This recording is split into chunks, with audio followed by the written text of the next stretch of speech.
Hey there, this is Chris, editor of Mahoning Valley. I'm here with Henry Gomez. He's the national political reporter for NBC News, and he's from the area, has ties to the area. He's going to speak at an upcoming Youngstown Press Club event. Henry, how are you doing today? Hey, I'm doing well, Chris. How are you? Thanks for having me. Fantastic, fantastic. Well, it's always great to talk to somebody from the Mahoning Valley. We just talked about it, but tell me a little bit about where you got your start at. Where'd you grow up, and what got you interested in journalism?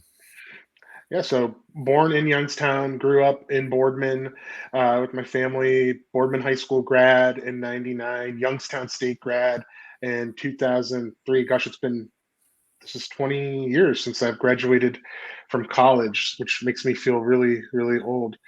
But started, always had been interested in writing, always had been interested in politics, and kind of fused the two together when I was at YSU. I started as a political science major, had my sophomore year like an intro level news writing course with a former newspaper writer and editor named Alyssa Lenhoff, and she really pushed me to go more toward the writing side of things and the journalism side of things. And I was skeptical at first, but I'm glad I did it. I did an internship. I got a job working nights at the Tribune Chronicle in Warren on the copy desk, and just started working toward that, and really never looked back. And it's been a long 20 years. Yeah, definitely. You're interested in politics, man. What area to grow up politically? How did that help you out? I just kind of hone you as a political reporter. Yeah, I mean, there's really no more target-rich environment than the Mahoning Valley when it comes to colorful political characters. I remember, and I tell this story a lot, but I just remember uh, Jim Trafficant, the congressman in Youngstown when I was growing up, had this Sunday morning public affairs show where he'd just be shouting and screaming, and he had the wild hair and the looked like he was out of a 1970s Scorsese movie, and I just immediately was like kind of drawn to. I mean, it caught your attention, Hmm. and I had some members of my extended family who were involved in local politics at the time, which also kind of I don't know. I don't know if it was like this for everybody growing up in Youngstown, but to me, like the politicians were treated like celebrities. I mean, they were big characters on the evening news. You read about them in the newspaper. Even like the labor officials and the journalists who covered them like became like little local celebrities, and so it just everything about it really appealed to me and made politics something I wanted to get involved in. And just like I said, having grown up around some extended family members who are involved in politics, being in an area where not only trafficking but some of these corruption trials involving like local office holders or front page news, you really got this education in what works and a lot of what doesn't work, and it just I caught the bug.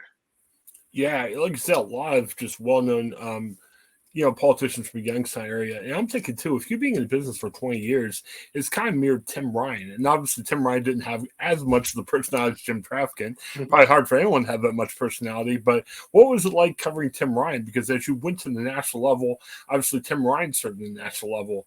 Did you get to interact with him that much when he was a rep? Yeah, so Tim Ryan and I are weirdly kind of on similar tracks. Me in journalism and him in politics. Hmm. One of the first reporting assignments I had at the Tribune Chronicle, I started out as a copy editor, like I mentioned, which is proofreading stories, writing headlines, getting things looking good for the paper the next day. But I really wanted to become a writer, a news reporter, and be out in the field working. And so they started me off on the night reporting desk.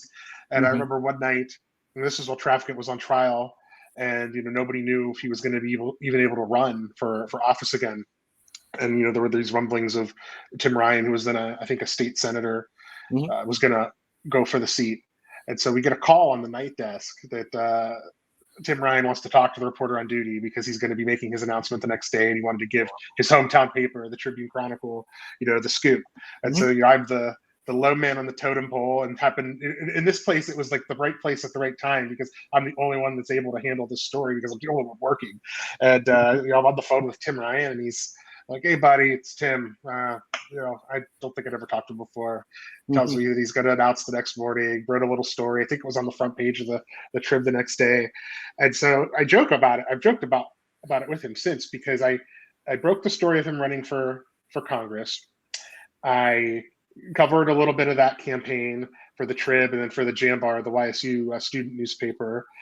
And when I was at BuzzFeed in 2019, I got the scoop that he was going to announce his run for president the next day, and just through like old sources I had in the Valley, and also I think had one of the first stories about him running for Senate last year, and covered that race really closely for NBC. So he's there's some politicians in Ohio that I've covered for a really, really long time.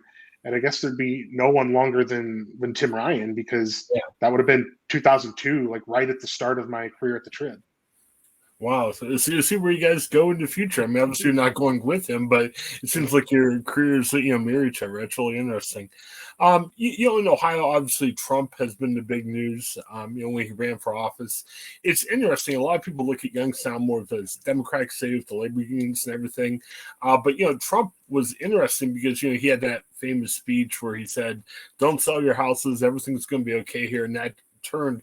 What do you think about where Mahoning Valley is going? It still seems to be a very Democratic state.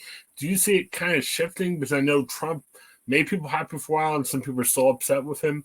Where do you see the politics spinning kind of in the mid to maybe even post-Trump era that we seem to be on? Yeah, so I think that some of it is candidate dependent. Trump was a unique candidate who really appealed to people in the Valley. I mean, he reminded people of Jim Trafficant, this bombastic, loud, populist styled politician. But if you look at the trends in Trumbull and Mahoning counties going back before Trump, I mean, this was an area that was slowly tilting away from Democrats. Even then, I mean, Obama won both of those counties twice, but the margins were narrower than they'd been for previous Democrats. And I remember doing stories for the Plain Dealer in 2012 about how Democrats were a little bit concerned about Mahoning and Trumbull counties and Obama. They're really worried about.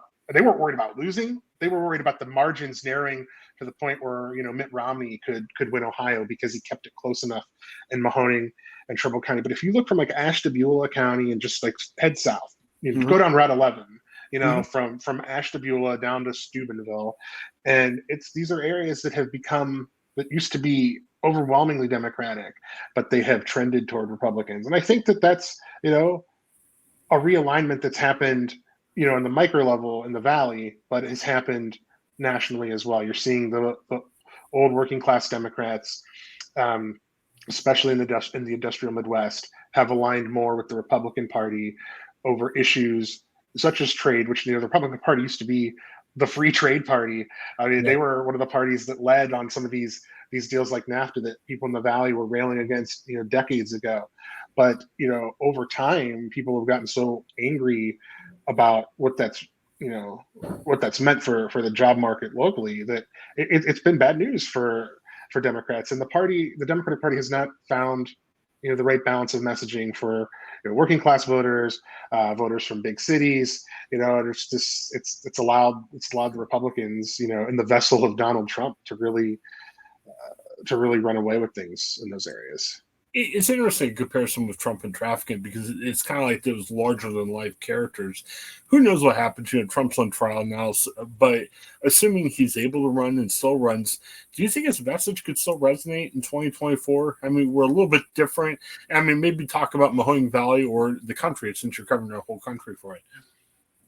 Yeah, my sense, and I still live in Ohio. I live about an hour and 10 minutes outside of Youngstown and Medina County, but I'm home often enough, and you pick up on the vibes there, and I still think it's very much Trump country. There are people people thought this about Trafficant until the end, right? I mean, he still got like 15% of the vote from his prison cell. Wow. Now that meant he lost. So, does Donald Trump pull that if he's running for, for president from prison? And I don't think Donald Trump is going to be in prison Right, when the right. election rolls around. But like, so I mean, there's always going to be people who feel that he was wronged, and I think Trump has, and we could have debates over whether this is authentic or not, or whether this is legitimate or not. But Trump has been successful in convincing people that he's fighting for them, and that when they attack Trump, they attack you. Yes. And Trafficant did that to a degree as well. And there becomes a point, and we saw it with Trafficant, because he was convicted of federal corruption charges. There becomes a point where those paths diverge, and it's really not Right. about you. It's really not about you. It's about him, the individual, the politician. Yeah, well, it's interesting because it used to be with politics. Hey, if you looked at a subordinate the wrong way or something, you're in front of a press conference, your career's over. And it seems amazing about how, like you said, Trump's able to kind of deflect and say, look, they're harming you if they're harming me. So he seems to be a little bit more resilient with a lot of stuff going on. Looking at other Republican candidates, because it's not just Trump, Ron DeSantis, very interesting guy. His family's from Youngstown. I mean, as far as I know, he's never lived. I'm sure he maybe visited from time to time. But you did a recent piece about him, just kind of looking at how his family coming from Youngstown shaped him. What did you learn from that piece you wrote? So, I mean, it was interesting because I'd heard well over a year ago about the Mahoning Valley ties that Ron DeSantis had. That his father had gone to YSU like I did, many years apart. That his uncle was a priest in the area, still, and still working. And I wasn't on the DeSantis beat for NBC at the time, but covering national politics, it was a story that every now and then I'd pitch to an editor, and the editor would be like, "Oh yeah, that's great. Whenever you have time to do it, do it." And it just, kind of became a matter of not having the time to really crack down and do Mhm. the research. But I recently have been in the last few months, put on the DeSantis beat in anticipation of him running for president. I'm like, now's the time. I gotta buckle down and do this story. And what I found was just just a fascinating Mahoning Valley story. Ron DeSantis, to your point, did not live here ever, at least as far as anyone can tell. I mean, he did visit, from time to time, but like you could see him already. And he did this in his book. He wrote this in his book. People have kind of given him some grief about it, but he talks about how even though he was raised in Florida, he feels that he has, culturally, the Midwest values. Yeah, And as somebody that grew up in the Midwest, and even though I still live here, I get that, because right. we are, those of us who grew up in the Valley and whose parents grew up in the Valley, we know those values that we have. And some people, it's not just conservative or liberal or moderate, or it's not even always a political thing. The Mahoning Valley is a very Catholic place. Ron DeSantis's mother come from a very deeply devout Catholic family, to the point where her brother became a priest and her sister became a nun at the Ursuline Sisters. And so, just the most interesting thing, though, is about Ron DeSantis's maternal grandfather, a man by the name of Philip Rogers, who worked for the Mahoning County Board of Elections, who had briefly chaired the Mahoning County Republican Party. And this was somebody who, now, Ron DeSantis himself is not a big election denier like Donald Trump is, or some of his other Republicans are, but that's such a huge animating topic in Republican politics today. The thing that I found most fascinating was that his grandfather was like the guy that you called in to validate the integrity of the elections. He believed Oh, so much in the system working that they'd send him to counties across Ohio to say, no, no, no, no, no, the machines worked fine, or the process worked. This is not, it's sometimes it's incompetence or dysfunction. It doesn't necessarily mean that somebody was rigging the machine or the system for nefarious purposes. So I just found it interesting that, like, this is a family that has deep roots in politics, deep roots in the Catholic Church in the Mahoning Valley, and you can see how that would, especially the transition we just talked about in the Mahoning Valley,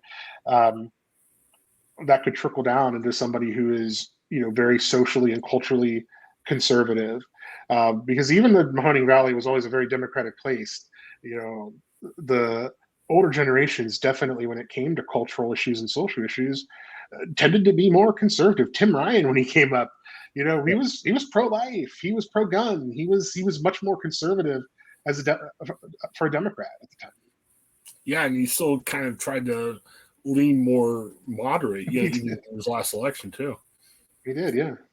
Yeah, it seems. Do you think that DeSantis' connection with Ohio would matter when it comes to? I mean, he has officially announced. We kind of think he's leaning toward running.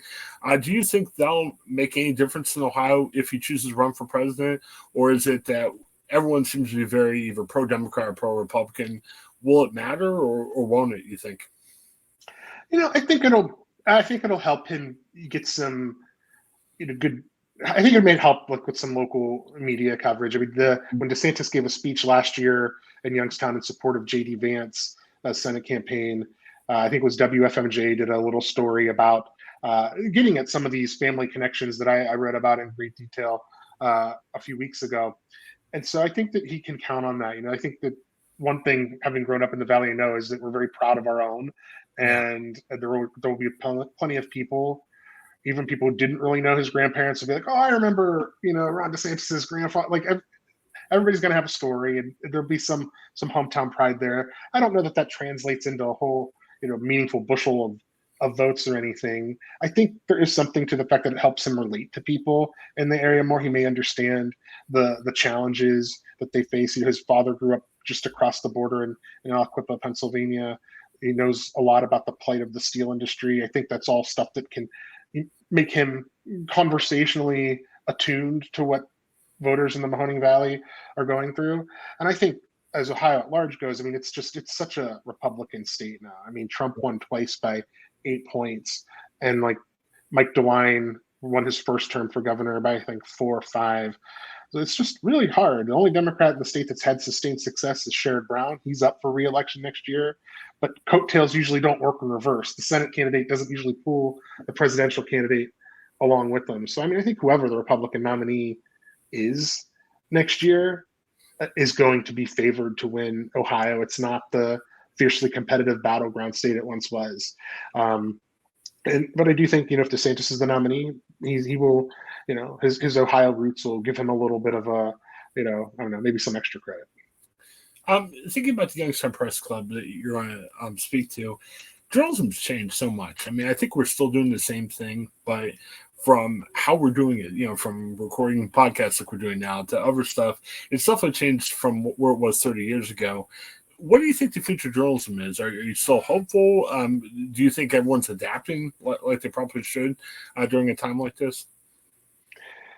I think most of us are trying our best. It's really challenging. When I worked at the Plain Dealer and Cleveland.com, we were going right through a huge transition where they didn't know, what the future of print would be, and they ended up cutting back on print and doing more online. And it's really tough to see some of these large regional newspapers or daily local newspapers struggle, because they're struggling with how can they provide the local news that people want, but keep people coming to their websites, because it's now what's driving the revenue. A lot of people think subscriptions are what paid our salaries, but it was always advertising revenue. It was like 3 to 1 advertising to circulation, and so the legacy news organizations are really struggling with that. I see things like Mahoning Matters. I see things like this project I'm involved with up in Cleveland called Signal, where they're trying to find more creative ways to meet readers where they are. I kind of am a tweener. I came up at a time when print journalism was still very, very big and robust, and we only had one computer in the newsroom that had the internet on it. Yeah. But being younger, I was able to adapt a little quicker than some of my colleagues who were older. But I think that we are, in a period now where we can't. People that talk about the good old days, it's like this is a cliche, but they're the old days. Right. My daughter's 5 years old. She will probably. Part of this makes me sad, but it's reality. I don't know that my daughter will ever hold a newspaper in her hands to read it. She's going to grow up learning how to do everything on her phone or whatever smaller device they come up with Yeah. next to deliver it.